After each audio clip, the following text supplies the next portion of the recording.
e nós vamos dar continuidade. Estamos aí já com a nossa avaliação este mês, a V1.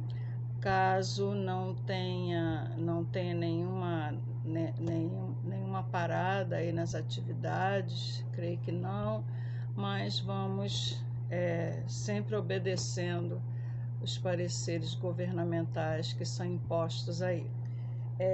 A pontuação, ela é um elemento fundamental na leitura de qualquer pessoa, de qualquer idioma. A pontuação faz com que você entenda o que você está lendo. A pontuação tem uma finalidade de estabelecer pausas e as entonações da fala.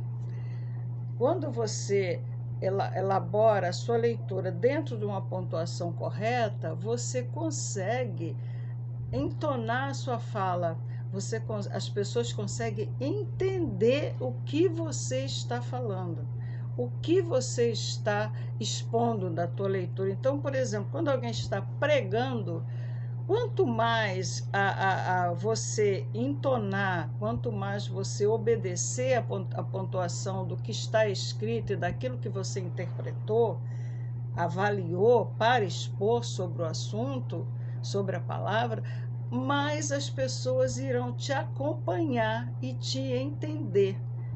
Porque a entonação de cada vírgula, de cada ponto, há pontuações que você só observa quando escreve. E há outras pontuações que você observa quando você fala. Por exemplo, um parágrafo, ele não é observado na fala, mas ele é observado na escrita. Então, as pontuações, nós temos pontuações que elas são visíveis, quando você está elaborando um texto, e tem aquelas pontuações que só são estabelecidas com a tua fala, quando você fala corretamente usando as pontuações. Então, a pontuação, qual é a função dela? A função dela é estabelecer as pausas e a entonação, isto é, a postação da tua fala. Quando você está lendo, quando você está discursando, quando você está fazendo uma palestra, quando você está diante dos irmãos da igreja, num culto, não é isso? Então, quanto melhor você entonar, quer dizer, quanto melhor você usar as pontuações, que são aquelas que declaram a tua fala, melhor você vai ser entendido.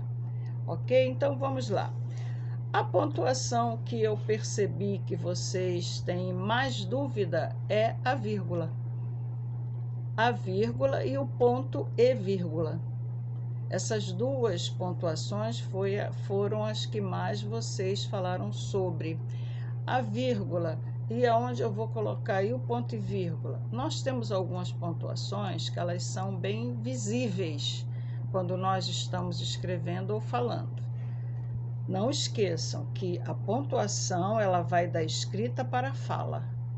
A pontuação vai da escrita para a fala. Aí entra a entonação correta de acordo com a pontuação correta, ok? Então, vamos lá. Quando se fala em parágrafo, quando você estiver escrevendo, o parágrafo, ele é aquele elemento que dá início a um assunto. Um assunto, esse parágrafo, basta você dar um espaço, ó, tá vendo esse dedinho aqui? Para que os parágrafos fiquem todos na mesma distância, quando você estiver escrevendo. Quando você está digitando, você vai ver qual é a fonte que você vai usar, o espaço que você vai usar. Mas quando você estiver escrevendo, para ensinar uma criança, então, não tem coisa melhor. Parágrafo, olha esse dedinho aqui.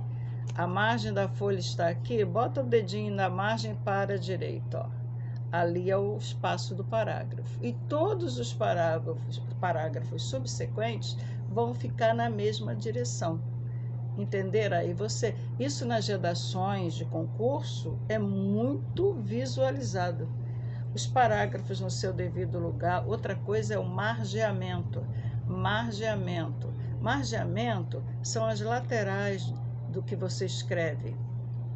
Você tem uma margem da esquerda, que ela não pode ser ultrapassada, e você tem a margem da direita, que muita gente ultrapassa, mas que não é para ultrapassar.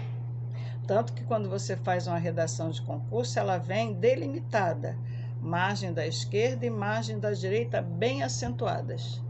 Isso para quê? Para ajudar você a equilibrar o texto que você está escrevendo. Então, o parágrafo, ó, a distância dele pode ser esse dedinho aqui, ok? E se você estiver digitando, você já sabe que não tem, é só você ver a fonte que você vai usar e o parágrafo vai ser feito a partir do momento que você vai precisar dele.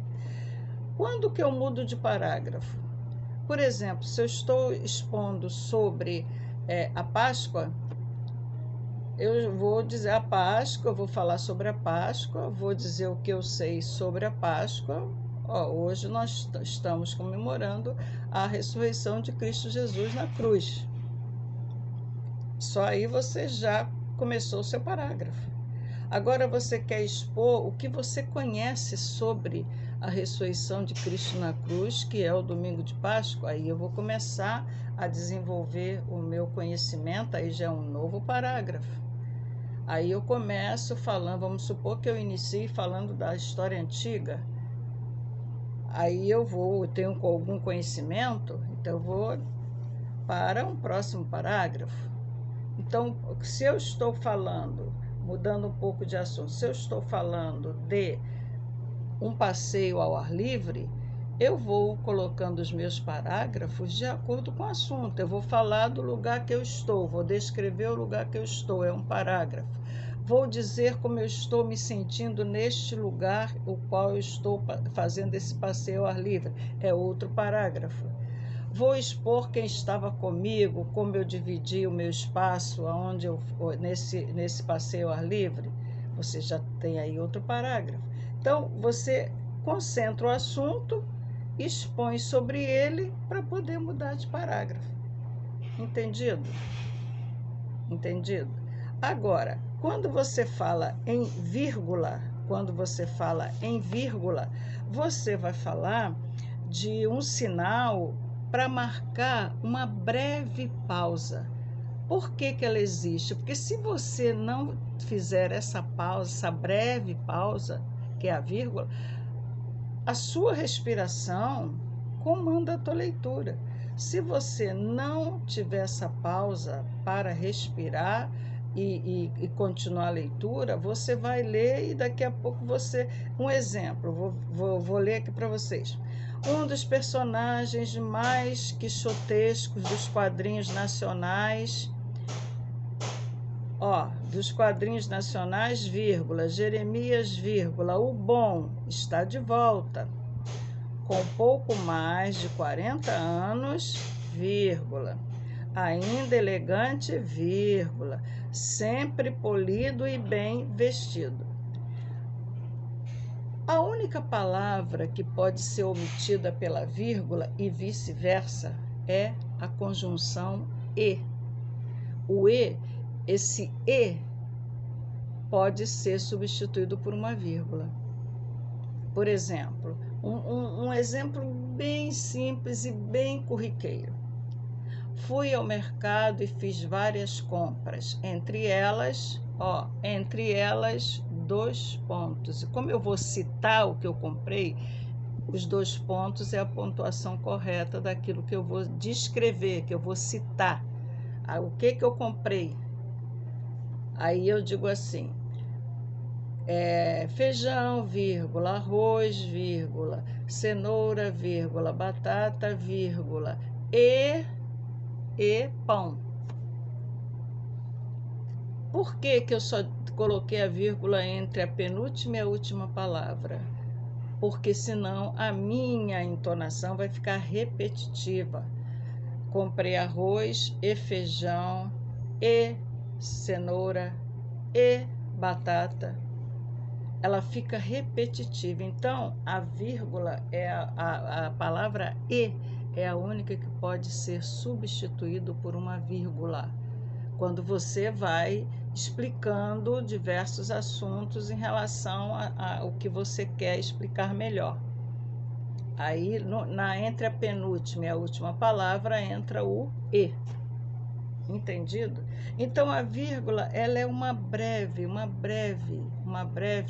pausa para que você tenha uma entonação, que as pessoas entendam o que você está passando.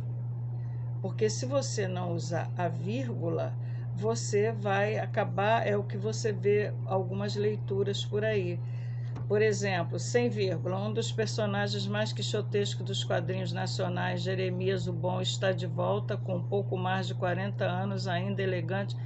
Você vai tentando acompanhar o assunto que a pessoa está passando para você e você não consegue. Agora, com a vírgula, olha a diferença. Um dos personagens mais quixotescos dos quadrinhos nacionais, Jeremias, Jeremias, o Bom, está de volta. Com um pouco mais de 40 anos, vírgula, ainda elegante, vírgula, sempre polido e bem vestido. Ponto. Entenderam? Quando você lê com as vírgulas, a sua leitura é mais clara e mais objetiva. Entendido? O problema da vírgula, você ao elaborar um parágrafo, não precisa você pontuar na hora que você está escrevendo. Primeiro escreve, aí depois volta para ler. É nessa leitura que você vai começando a pontuar. Pela leitura. Então, a vírgula, ela, olha só, tem vírgulas que você tem uma função sintática dela que vocês conhecem lá do ensino fundamental e um pouquinho do ensino médio, que é o aposto. Lembra do aposto que ficava entre vírgulas? Então, por exemplo, se você disser assim, você, vírgula, certamente, vírgula, já tem candidato. Como é que eu sei que essas duas vírgulas existem aí entre a palavra certamente? Pelo seguinte, essas vírgulas são as vírgulas explicativas. Como é que eu sei que eu vou usar essas duas vírgulas aí? Porque eu estou dizendo algo a mais do que eu estou expondo. Eu estou esclarecendo mais. Por exemplo, se eu disser somente, você já tem candidato. Eu entendi perfeitamente. Não usei vírgula nenhuma. Agora, eu quero dar uma ênfase maior ao que eu estou dizendo. Aí, você, vírgula, certamente, vírgula, já tem candidato. Entender? O teólogo, ele tem que ter uma leitura muito contundente. Porque ele, quando estiver diante da palavra de Deus, ele precisa ser contundente ao falar. Ele precisa ser entendido pelo outro. E a pontuação, ela é fundamental, além do conhecimento do assunto.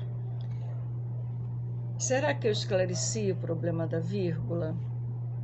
Olha, outra coisa muito importante, guardem bem isso. Tem palavras que precisam da vírgula para sobreviver. Sabe, eu vou dizer algumas aí para vocês. A palavra portanto, se você usar portanto, por isso, no meio de uma frase, elas ficam entre vírgulas. Se você usar o portanto ou por isso começando uma frase, ela tem sempre a vírgula.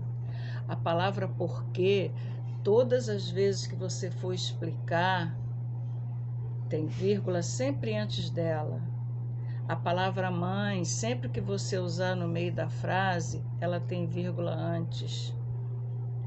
Portanto, por isso, mães, porque. Há palavras que elas precisam das vírgulas para interagirem com o que você está lendo. Então, não esqueçam dessas palavras. Também, se você estiver escrevendo alguma coisa, você esteja dizendo assim, por exemplo, todos os assuntos foram esclarecidos, como também, esse também entre vírgulas. é uma questão de leitura de entonação daquilo que você está transcrevendo ou digitando. Temos também, voltando um pouquinho ao aposto, quando você usa vírgula numa frase, tem uma frase bem histórica, bem comum, Vasco da Gama, não é o time não, é Vasco da Gama, vírgula, que descobriu a América, vírgula, foi um navegador de Portugal. Então, eu poderia dizer somente Vasco da Gama foi um navegador de Portugal. Mas eu quis exaltá-lo. Então essa exaltação é uma informação a mais, que não era nem necessária, mas eu quis exaltar, eu quis enfatizar. Aí usei as vírgulas. Com relação ao ponto e vírgula, o ponto e vírgula, ele essa pontuação, ela é uma pontuação que indica o intermediário entre o ponto e a vírgula. Esse ponto e vírgula é intermediário. É quando você está num parágrafo e você precisa de muita exposição nesse parágrafo.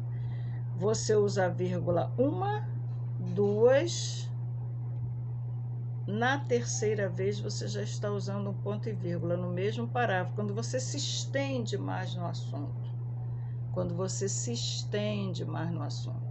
Então, por exemplo, se o homem peca nos maus passos, paguem os pés.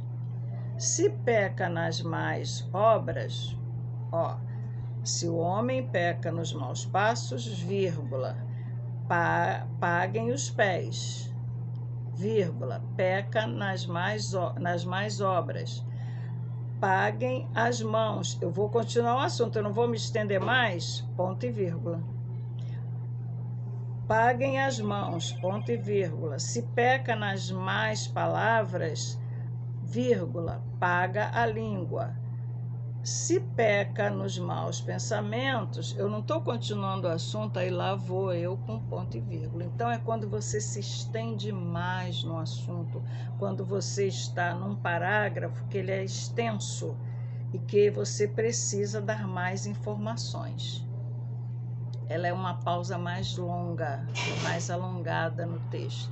A vírgula ela é mais breve, é só para descansar a tua fala. O ponto e vírgula, ela já distancia um pouco o texto. Você continua alongando o texto e o ponto e vírgula é necessário. Com relação aos pontos finais, como ponto de exclamação, ponto de interrogação, esses pontos são pontos chamados de pontos finais, sendo que a diferença está justamente na entonação da fala. A diferença de um ponto de exclamação para um ponto de interrogação, para um ponto final. O ponto final, quando você usa, chama-se oração declarativa. Quando você usa o ponto final, você está diante de uma frase declarativa. O ponto final é chamado de pontuação declarativa. Então, quando você vê por aí, esclareça a pontuação, não esqueça dos pontos declarativos. É o ponto final, não é nada mais do que isso. É o ponto final.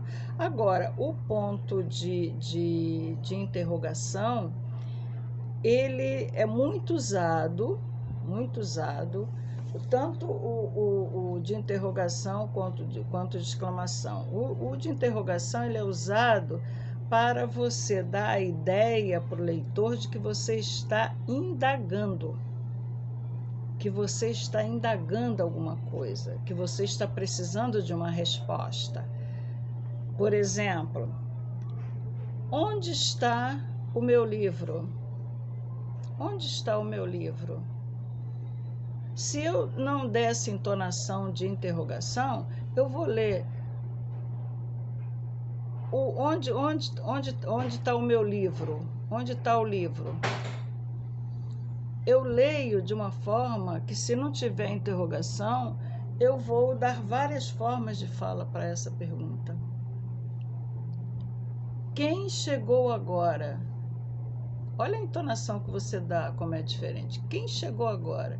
A interrogação é importantíssima. A pontuação, ela tem uma certa aparência com a acentuação. Sabe por quê? Porque a acentuação, há palavras que, se você não usá-la, a palavra tem outro significado, assim é a pontuação. Se eu quero dar ideia de pergunta e não uso a entonação de pergunta, como é que eu vou saber que pontuação eu vou usar? A exclamação, ela é mais aberta, ela é mais contundente. Que é isso? Oi, bom dia, boa tarde. Ela é exclamativa, ela é uma expressão mais clara, mais objetiva, mais à vontade. Bom dia, boa tarde, boa noite. Quando você diz oi, claro, claro. Quando você for transcrever esse tipo de entonação, a exclamação tem que estar presente. Uma pontuação muito importante, principalmente em relação ao visualizar a leitura, é a pontuação dos 2 pontos e do travessão.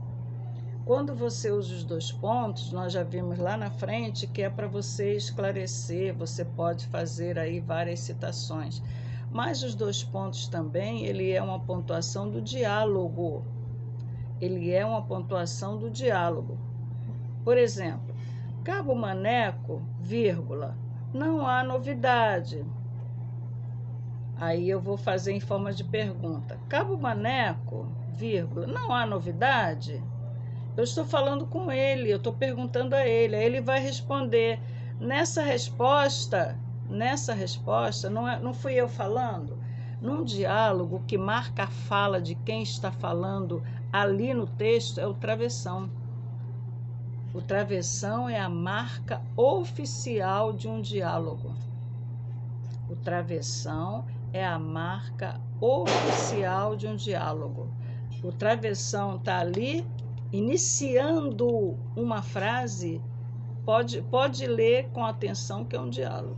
Então, o diálogo, né? O Cabo Maneco falando, então já começa com travessão. Eu só não coloco travessão num diálogo se eu estiver falando assim. E os dias foram se passando e a menina chegou e disse... E os dias foram se passando, não tem travessão, porque é alguém expondo o que está acontecendo. Agora, e a menina disse, 2 pontos, na outra linha, travessão, eu cheguei agora, pai. Aí sim. Então, quando você está num diálogo e relatando fatos, não há o travessão, mas se você vai expor a fala de algum personagem, o travessão já inicia a fala. O travessão num diálogo, ele é o elemento essencial para te mostrar que ali é um diálogo. Então, vamos conversar, Maria. 2 pontos. Vamos conversar, Maria. Eu estou falando com ela, então, antes de Maria tem travessão. 2 pontos. Você foi à escola ontem? Travessão e interrogação no final. Aí a Maria vai responder, travessão. Fui sim, mas voltei porque não houve aula. Então, no diálogo, você estabelece um diálogo como? Como é que alguém vai ler e vai saber que ali é um diálogo? Porque você tem o travessão inicial quando alguém estiver falando, for a pessoa diretamente falando. O travessão entra na fala do personagem. Espero que vocês estejam acompanhando. Então, os pontos finais, como ponto de exclamação, ponto de interrogação, ponto final, é de acordo com como você estabelece o assunto. Os 2 pontos, ele pode me indicar um diálogo, se eu for entrar com a fala do personagem, aí a travessão e a fala do personagem. Como também, na parte da pontuação, nós temos reticências. As reticências, que são aqueles famosos 3 pontinhos, eles são usados para que, em palavras que você acha que naquele momento não é necessário escrever, mas isso sem prejudicar o assunto que você está esclarecendo. Você vê que muitos livros, você lê capítulos que tem várias reticências. É porque aquela parte é como se aquela ideia ali, você se tirá-la, ela não vai fazer falta ao entendimento. É como se fosse uma hesitação da própria fala, de quem fala. Então, as reticências são usadas quando você está escrevendo alguma coisa. Esse é o tipo da pontuação que ela é visível na escrita, ela não é visível na fala. Você pode até, na hora da leitura, falar reticências, sem problema nenhum. Quando essas reticências estiverem entre 2 colchetes, reticências, 3 pontinhos entre 2 colchetes, significa dizer que ali o texto foi omitido em muitas frases, às vezes até em parágrafos inteiros. 2 colchetes e as reticências no meio. Entendido? E nós temos também as aspas. Você usa aspas quando você faz uma citação do nome de uma obra, do nome de um autor, e você também pode usar o nome você usou a obra e o autor, você pode usar o nome da obra entre aspas e o nome do autor entre parênteses. O nome da obra, ou se você quer citar um trechinho da obra, você coloca entre aspas. E no final, a citação era um texto muito grande, eu não posso colocar o texto todo, eu só quero expor até aqui.